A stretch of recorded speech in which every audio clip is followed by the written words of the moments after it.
Kamera pengawas yang dipasang salah satu toko di Palembang merekam saat seorang pria melakukan pencurian tabung gas LPG 3 kg milik pedagang kaki lima di seberang Ulu 2. Pelaku melakukan pencurian siang hari saat pedagang meninggalkan dagangan untuk istirahat dan makan.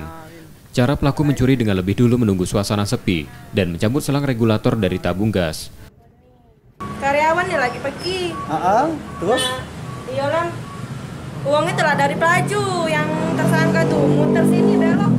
Langsung banyak sepi diambilnya ke sini. Apa yang diambil deh? Gas itu. Itu gas jualan apa tuh?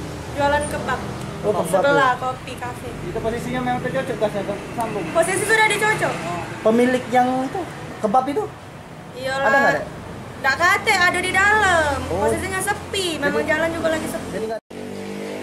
Korban pencurian saat ini belum melaporkan peristiwa itu ke polisi. Yudi Kiswanto, Kompas TV, Palembang.